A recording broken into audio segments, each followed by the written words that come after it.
In June of 2005, the Nockamixon State Park Disc Golf Course made its debut for a PDGA-sanctioned event and went on to host the PDGA Pro Worlds a month later. Following the Worlds, 4 of the 18 baskets had to be removed, and the course hasn't played host to another PDGA-sanctioned event until today. Join us for the Nockamixon Hoodoo as Disc Golf Monthly starts now.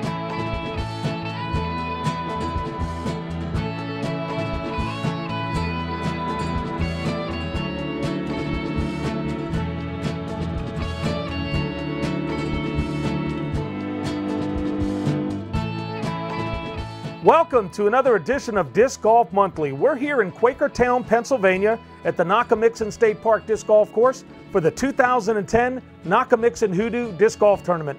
Hello everyone, I'm Carl Cubbage and I'm joined by fellow disc golfer Tom Cady. Tom, we're here at Nockamixon State Park and this is going to be quite a challenge because this thing is really carved out of a unique piece of land.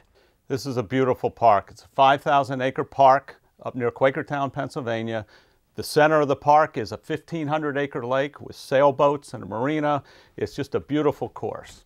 And Tom, you've played this thing quite a few times. Tell me about the challenges that the disc golfers are going to face in a park like this. First time I played this course, I said, this is the Pebble Beach of disc golf. It is a long, hard course, lots of elevation, a number of signature holes. It's the first disc golf course I ever played that has a par that's similar to ball golf. It's a 68 par with legitimate par 5s, legitimate par 4s, and quite a few 3s. But you feel happy to get a par on this course. Absolutely. I know when the designers put this thing together, they really wanted to put something together that was going to be a challenge and had some legitimate par 4s in there, and they did an outstanding job. And there's too many people to mention that really do a good job keeping this course up. Oh, this was carved out of heavy thicket. I can't imagine the amount of work that went into this and the amount of work that it takes to maintain a course like this. This club really pitches in and pulls together and really maintains, I think, one of the best disc golf courses in this part of the country. And in 2005, it was one of the courses that was a host in the PDGA Pro World Championships, and it was really a challenge, and the players all loved it. I think it had the highest SSA rating. That's for sure. I think we had, it was 67.76. Yeah, it's a tough course, no Absolutely. matter who you are.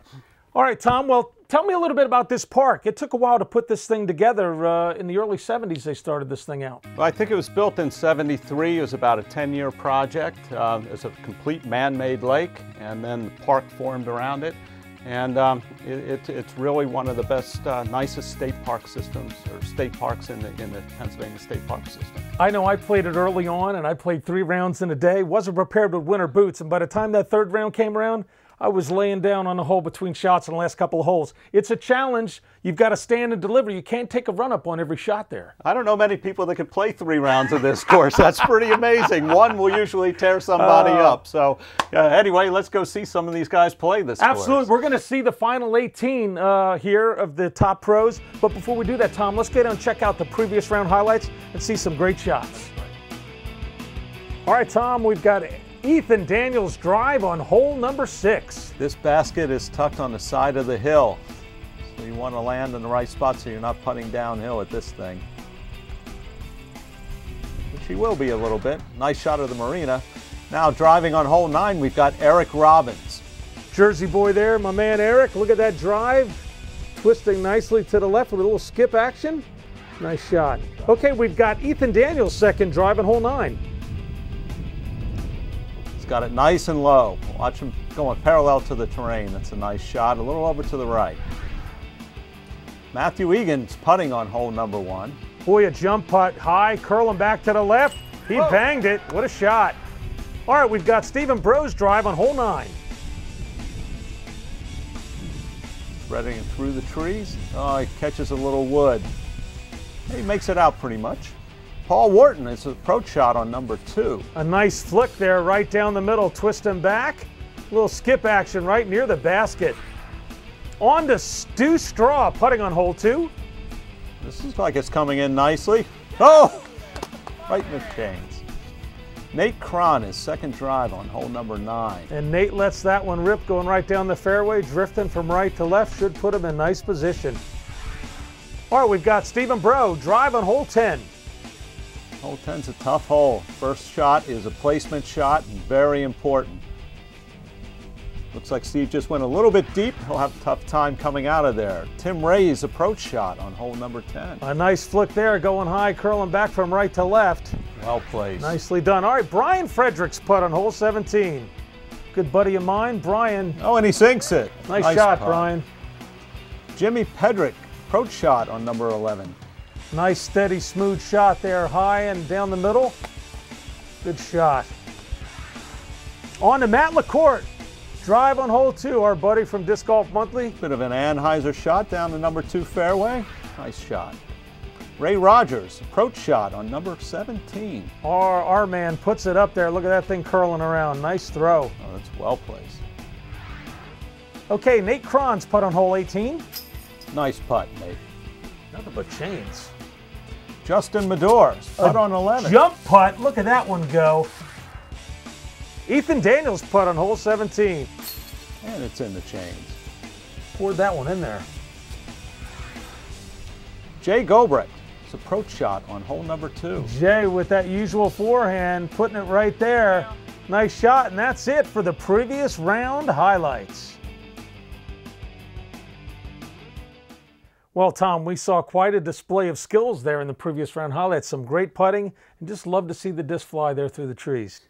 Yeah, a lot of long putts on those highlights. And you did get a glimpse of some of the elevation you deal with at this course and how you have to thread it through the trees. You need to know a lot of shots to get them through. Absolutely. Well, you know, besides the putting, we've got a treat for the folks right now. We've got a pro who's going to show us a little bit about throwing over water, which is something we could all use some tips on. So we're going to go down to Philo Brathwaite and have him show us how to get over the water safely.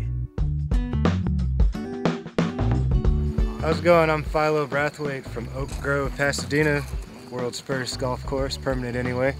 So today I'm going to talk about throwing over water and not being afraid of getting over that water. Sometimes it can be a little frightening when you step up on the tee and you got a 350-foot long hole with most of it over water. So what I was thinking about telling you guys is how to line yourself up and aim for a shot over water and give yourself the best chance to clear the water without having any danger, actually just taking the water out of play, especially when you got a hole like this where you got a lot of room out to the right to get yourself over the water safely. If you don't have the arm speed or the strength to throw 350 feet downhill on a straight line, you probably want to put a little flex on your disc and use the right side of the fairway as much as possible. So I'm going to try to demonstrate that without throwing my stuff into the water. Throw a Firebird, something that's overstable. Try to put a little bit of a flex, and I guess you can imagine if that white chair was the basket, which is pretty close to where it is. It's actually that dirt spot, kind of over the center of that pond there, right past the big bricks. But just use that chair for a reference and pretend that's your basket. You want to aim past those guys out there with the dog off to the right side of them and just try to swing something out there and take that whole water out of play instead of trying to go straight. Use that right side of the fairway. Hopefully it's something like this. Actually about 2 feet farther. I wish I could jump up further, but you don't know. Throw something overstable, you don't really have the, you just pop it out there on a little bit of turn, not a whole lot of turn. You don't want to rip it over like you're throwing an Anheuser shot, but just we call that a hyzer flex actually, is when you flex the disc and you know it's coming back on a hyzer, guaranteed. I'll try it again so you can get another look at it.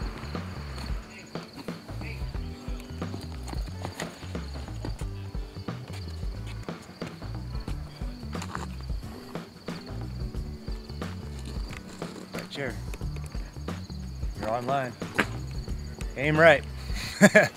Take the water out of play. Don't even look at the water. Aim for a spot beyond the water, out there in the distance, and make sure you keep it flat and give it a ride. You should be all right.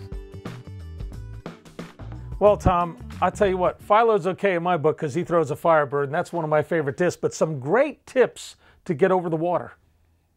Yeah, and if you notice, he's just got such a smooth, relaxed release. I mean, like he says, give it a ride. He can give it a ride a long way, but you know, it's that smooth release sometimes that goes a lot farther than really trying to rip it.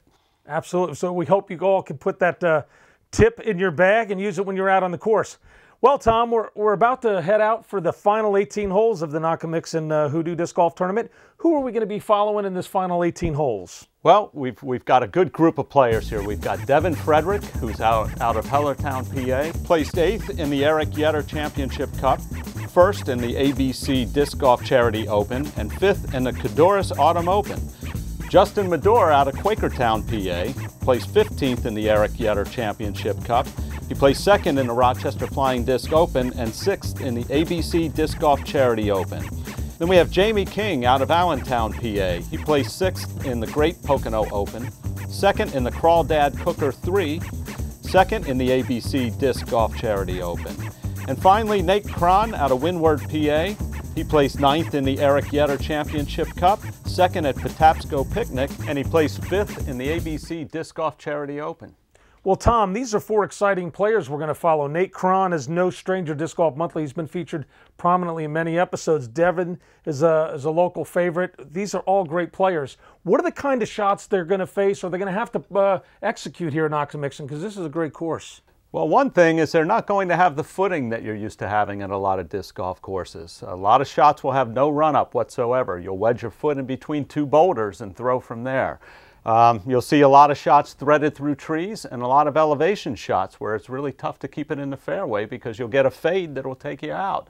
And at this course, if you're off the fairway, you can easily end up with a double bogey or even a triple bogey. And Tom, there are some holes where if you hit a tree and go the wrong way, we're talking big elevation drop. It can happen. That's one of the nicest things about this course. A lot of water, a lot of boulder fields, a lot of ways to get in trouble, but it's beautiful with a lot of signature holes, and I think people are going to love seeing these. All right, well, we've got a great 18 holes lined up here, Tom, but before we follow all the final action, we're going to take a break. We'll be right back, and we'll see you on the first tee.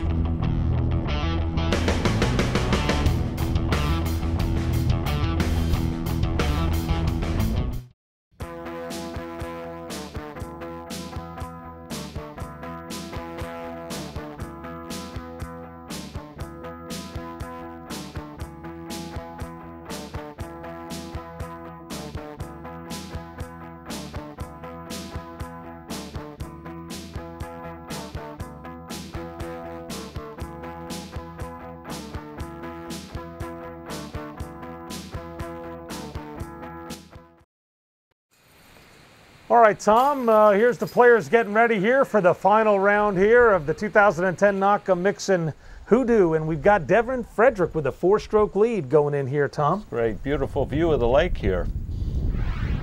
All right, Tom, we're on to basket 1. This is a par 4, 555 feet. This is all about placement in the middle of the fairway. This is a tight fairway through the trees. Devin's going to start us off here on the first tee. Nice flat throw. Twisting a little bit to the right. Caught a tree there at the end. Okay, Justin Medore is up. His first throw on number 1. Puts it right down the middle there, Tom. Bend it back. Catches a Nockamixon boulder. Jamie King. Starts out a little further down the left side. Yeah, that might be a tough shot. See what Nate Cron has here on his first throw.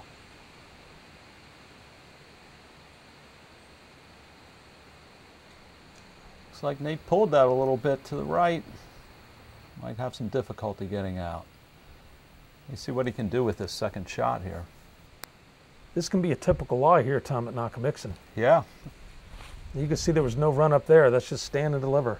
Feet locked, throwing backwards to the hole. It's tough, but he placed it right in the middle, and that's what you got to do when you're in trouble on this course, is get it back out in the fairway. And Jamie without a run up as well. Jamie will probably put a nice hyzer around through that opening. Okay, Devin, you see, he's also in the boulders. Trying to get his footing. No run-ups here. Good lean, he let that one rip.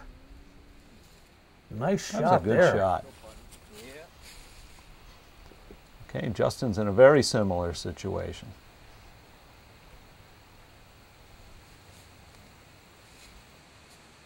Right down the chute. hit a tree at the end.